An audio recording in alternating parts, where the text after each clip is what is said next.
Speaker से चिल्लाने से ही आदमी को पर पता चलेगा कौन काम करने वाला है। क्या 15 साल से आप लोग को मौका नहीं मिला? क्या 15 साल से आपके फंड में पैसे नहीं आए?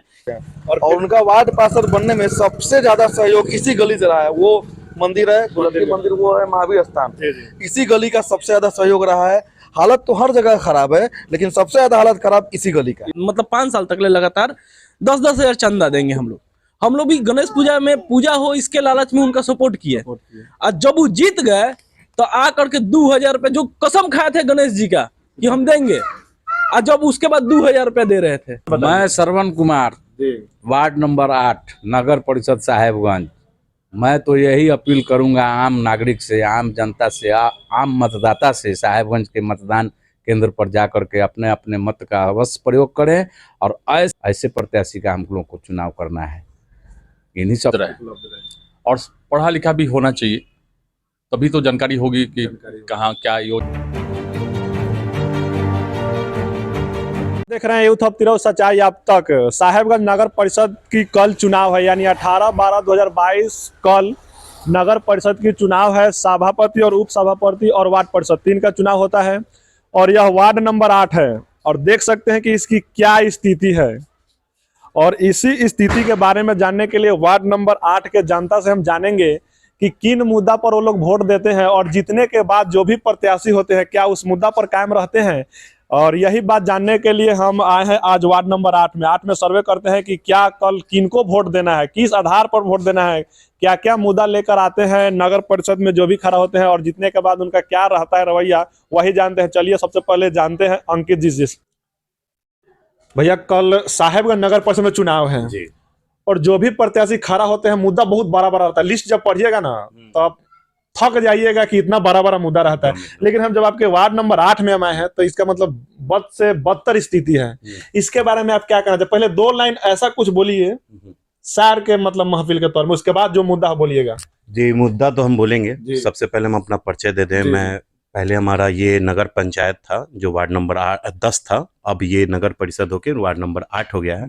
चुनावी माहौल है और चुनावी माहौल में बैनबाजी का दौर भी चल रहा है। बहुत अच्छा, नेताओं की रैली भी जोर पकड़ चुकी है। जनता की अदालत में नेताओं की अग्नि परीक्षा का वक्त आ गया है। जनता की अदालत में नेताओं की अग्नि परीक्षा का वक्त आ गया है। ऐसे चुनावी माहौल में भला शायरी कैसे पीछे हट सकती हैं? कुछ शायरी मैंने लिखी हैं जो आपके सामने हम रखना चाहेंगे। जब लिखे हैं तो हाँ, चुनावी माहौल में रस घोल देगा, जो आपको और हमारे सभी वार्ड को जितने भी हैं, जितने 26 वार्ड हैं, उपसभापति लोग जो हैं और सभापति जो हैं, उनको सबको ये सच्चाई पता चलेगी कि क्या क्या वादा होते आ रहा है और क्या क्या वादा हुआ है और क्या काम हुआ है इस पर। तो हम कुछ कहना चाहेंगे कि राजनीति ने आके हैं, नेताओं ने क्या क्या सिखा दिया। राजनीति ने आके हैं, नेताओं को क्या क्या सिखा दिया। बड़े बड़े से नेताओं को जनता के कदमों में झुका दिया। बड़े बड़े से नेताओं को जनता के कदमों में झुका दिया। फिर हम दूसरा कहेंगे, राजनीति में साम दाम दंड भेद सब अपनाया जाता है। जरूरत पड़े तो दुश्मन को भी दोस्त बनाया जाता है। राजनीति का रंग भी बड़ा अजीब होता है, वही दुश्मन होता है जो सबसे करीब होता है। जिंदा रहे चाहे जान जाए, वोट उसी को दो जो काम आए।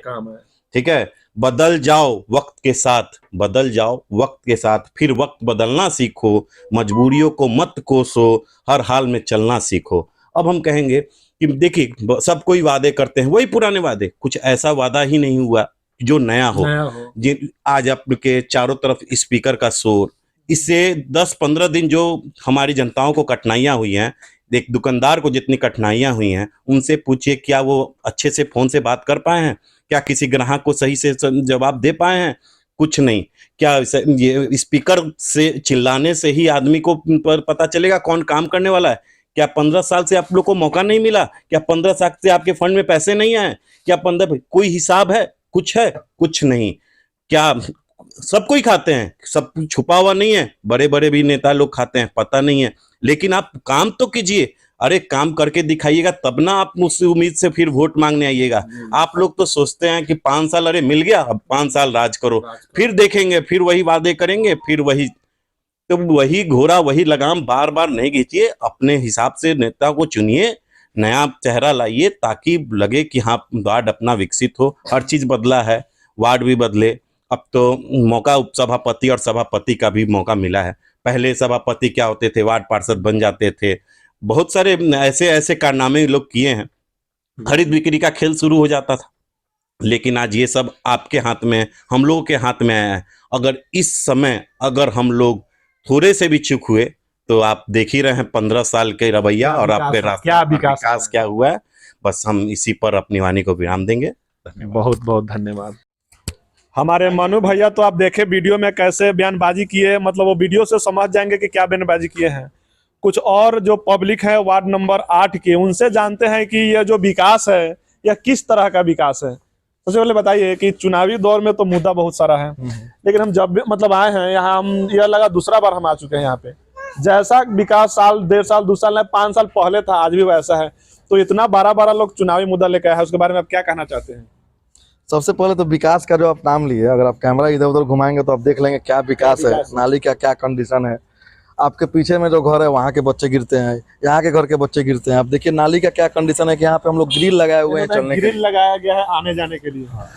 घर में अगर शादी ब्याह होता है, बहू बेटियों को आना जाना होता है तो गाड़ी लगता है वार्ड के बाहर। वार्ड के बाहर ऐसा स्थिति है, ऐसा कंडीशन है। ढेरों दुकानदार यहाँ पे ऐसे हैं जिनका दुकान पहले अच्छा चलता था, लेकिन रोड टूटा हुआ होने के कारण उनके पास कस्टमर नहीं आते हैं। ये रहा आपका विकास काम, छोटा सा आपको एग्जाम्पल दिए। कुछ बात और है जो आप वार्ड में घूमेंगे तो आपको मालूम चलेगा। हमारे माननीय वार्ड पार्षद, हम उनका नाम नहीं लेंगे, हर वार्ड की स्थिति यही है, हर वार्ड की लगभग यही स्थिति है, लेकिन हमारे माननीय वार्ड पार्षद उसमें कुछ खास है, उसमें महारत उनको हासिल है। राशन कार्ड में नाम जोड़ने के लिए कुछ लोगों से पैसा लिए वो तो गलत है ही, और नाम भी नहीं जुड़ा वो तो और गलत है।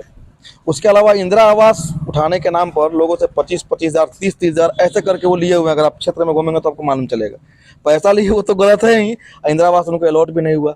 उस ऊपर से हमारे जो वार्ड पार्षद हैं उनका इंदिरा आवास में नाम भी जुटा और उनको पेमेंट भी आ चुका है। जी ये कंडीशन है, अभी तक उनका मकान भी नहीं बना। कल चुनाव है तो आप तो आपके मन में तो होंगे ना कि किस तरह का विकास पहले हुआ है और आप अभी का इच्छा किस तरह का विकास करे। तो चुनावी माहौल में वोट उन्हीं को देंगे जिनका आप समझ रहे हैं, समर्थन कर रहे हैं। क्या बात है? तो आप चुनिएगा उन्हीं, जहाँ तक हमारा कहना है कि उसी को चुनिएगा जो विकास करे। एकदम विकास करेंगे ना, जो जिनको आपको जो मन में है कि हम उनको वोट देंगे तो विकास कर सकते हैं ना।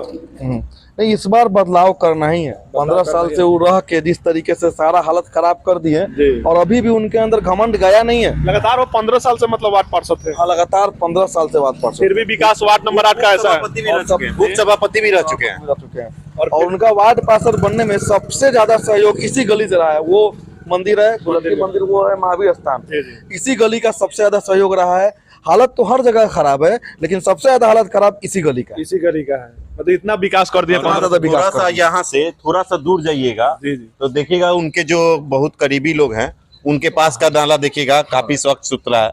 मतलब जो भी बेईमानी है यहीं पर है।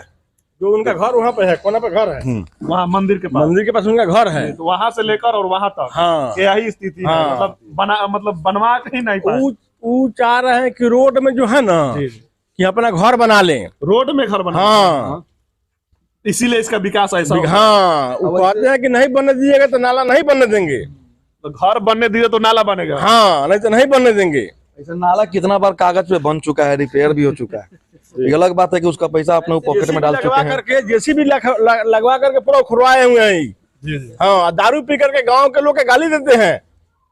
ऐसे थे वार्ड पार्षद। हाँ, तो कल इलेक्शन है तो ये सब मुद्दा था आप लोगों के पास। अब तो सबसे बड़ा चीज है कि जब वो वार्ड पार्षद नहीं थे तो उनका 1500 का मंथली था, किसी दुकान में बैठ करके काम करते थे। आज का स्थिति ये है कि वो आज करोड़ों में खेल रहे हैं। पैसा कहाँ से आया? आम पब्लिक का पैसा हमारे करोड़ों में खेल रहे हैं, ब्याज पे पैसा चला रहे हैं। जो आदमी 1500 पे काम करता था, इस 15 साल के बीच में कौन ऐसा काम कर लिया कि आज करोड़ों चल रहा है। करोड़, बहुत जगह जमीन खरीदा गया है। और हम लोग अपना घर चलाने के लिए कहीं ना कहीं गुजर बसर जब करते हैं, जब भी हम लोग गुजर बसर करते थे लो मेंटेनेंस में चलते हैं। उनको रोज शाम में उनको दारू चाहिए। अगर कहीं पे आप घर लेकर के रहते हैं तो निश्चित है कि 6-7 हजार का मंथली लगता है। ठीक है, आप कहीं काम नहीं करते हैं, आपको सरकार तनख्वाह नहीं देती है, तो पैसा आता कहाँ से है? कहीं ना कहीं तो आप पब्लिक कहीं ना कहीं पब्लिक का ही पैसा लूटा जा रहा है। उनसे बात करना होगा ना, तो जैसे सूर्य अस्त नेपाल मस्त हो जाता है, वैसे ही सूर्य अस्त होने के बाद आप उनसे बात नहीं कर सकते हैं। मतलब ऐसा हो जाता है। हाँ, और सीधा चलने के लिए कहिएगा ना, तो जैसे सूर्य अस्त होगा तो एगो कोना नजर आएगा, पैर यहाँ पे, और एक बार नजर आएगा, एक उत्तर नजर आएगा तो सीधा एक दक्षिण नजर आएगा। तो जब आप लोग चुने थे उस समय ऐसा माहौल नहीं था? देखिए, माहौल था, लेकिन हम लोग घोट रहे थे इनको। सच्चाई यही है कि घोट रहे थे, और हमेशा क्या करते थे कि अब सुधर जाएंगे, अब सुधर जाएंगे, मगर सुधरने वाले नहीं है। हाँ, अगर वो साफ छवि कराते तो मतलब आज भी उनको आप लोग समर्थन करते तब।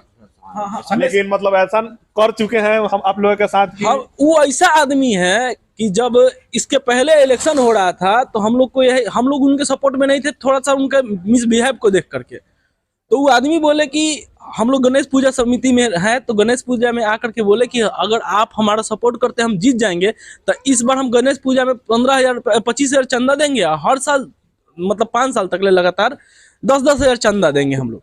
हम लोग भी गणेश पूजा में पूजा हो इसके लालच में उनका सपोर्ट किए, और जब वो जीत गए तो आ करके 2,000 रुपये जो कसम खाए थे गणेश जी का कि हम देंगे, और जब उसके बाद 2,000 रुपये दे रहे थे, तो इसी से समझ सकते हैं कि वो कितना ऊपर उठे हुए इंसान है। तो जी जी 3 साल 3 बार नाला पास हुआ, पैसा कहाँ हो गया? तो इस बार सोच समझ के वोट देम न, कल वोट बा सोच समझ के वोट लेना है हम लोग को, बदलाव करे के बाद बदलाव करना है, एकदम विकास हो, ये नाला के जरूर विकास हो, गांव का विकास हो, समाज का विकास हो। गांव का खाली विकास नहीं होगा, पूरा वार्ड का जो है ना। एक भैया के फुटेज में देखे सीसीटीवी कैमरा में कि कोई बच्चा गिरा था, वो क्या था? आपका बच्चा गिरा था? हमारा बच्चा वहाँ के आसपास में गिरा था वो। कैसा विकास है आप लोगों का वार्ड नंबर 8 का कि मतलब बच्चा नाला में गिर जा रहा है? 15 साल से विकास हो रहा है। बदलाव चाहिए ना सर? देख नहीं रहे हैं, हम तो देख रहे हैं, हम तो देख ही रहे हैं। तो आपके ऊपर न है कि ये फिर ऐसा ही रखना है कि इसका स्थिति सही कराना है? सही कराना है। तो सही कब होगा? जब बदलाव होगा। अभी हमारे साथ चाचा जी भी है, जैसे हम आप वीडियो में देख सकते हैं कि सब लोग ने अपना अपना मत दिया है कि किनको चुनना है, कैसे छवि वाले को चुनना है। चाचा जी से भी जानते हैं कि इस बार कैसे छवि वाले को चुनना है। ये आम जनता बोल रहे हैं, सामाजिक कार्यकर्ता हैं, वार्ड नंबर 4 से बिलोंग करते हैं। चुनना उसी को चाहिए जो समय पर काम आवे और उपलब्ध रहे, क्षेत्र का विकास चाहे, है ना, क्षेत्र का विकास चाहे और समय पर उपलब्ध रहे, और पढ़ा लिखा भी होना चाहिए, तभी तो जानकारी होगी कि कहाँ क्या योजना आ रहा है, वो जनता को मिलना चाहिए। वैसे छवि वाले को ही वोट देना चाहिए।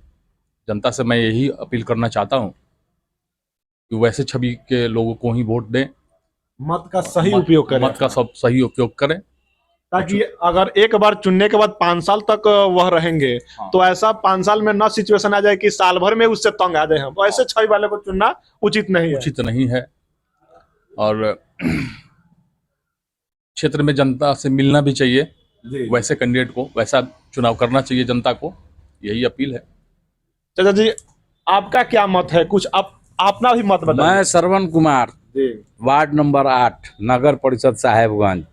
मैं तो यही अपील करूंगा आम नागरिक से, आम जनता से, आम मतदाता से, साहेबगंज के मतदान केंद्र पर जाकर के अपने अपने मत का अवश्य प्रयोग करें, और ऐसे छवि वाले प्रत्याशी को अपना अपना मत दें, क्योंकि ये मत बहुत कीमती है। 5 साल के लिए चुने जाते हैं लोग, और काम कुछ करते नहीं हैं, वादा करते हैं, निभाते नहीं हैं।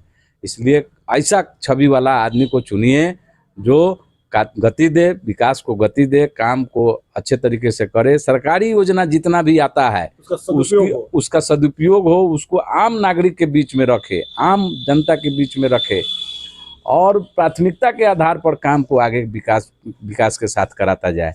ऐसे प्रत्याशी का हम लोगों को चुनाव करना है। इन्हीं सब शब्दों के साथ मैं तो कहूँगा कि भाई, आम जनता है, आपका मत है, आप लोग जरूर मतदान केंद्र पर जाएं, अपना मत का जरूर प्रयोग करें। जय हिंद, जय भारत। जय हिंद, जय भारत। कल चुनाव है, तो कल का रिपोर्ट भी आप लोग देखेंगे अवश्य। साहेबगंज की जनता, जय साहेबगंज की जनता, जय नगर परिषद साहेबगंज। ये वार्ड नंबर 8 है, और हमारे साथ दादाजी हैं, और यही जो ये नाला है बनवाए थे। जी जी, हम कवि हैं नंद किशोर मतवाला, बोलिए। ये नाला आप बनवाए थे? जी हाँ, बहुत दिन पहले बनवाए थे। इसका विकास काहे रुक गया है? विकास रुक गया है स्वार्थ में, वो जो है ना जी वो उसका घर जो वहाँ पर है, जी जी अब वो जो है तो सरकारी मकान में सरकारी पर मकानों बना लिया, फिर कहता है कि सरकारी है, रोड जाम करने का फिर है, रोडवो जाम करने का फेर में है। हाँ।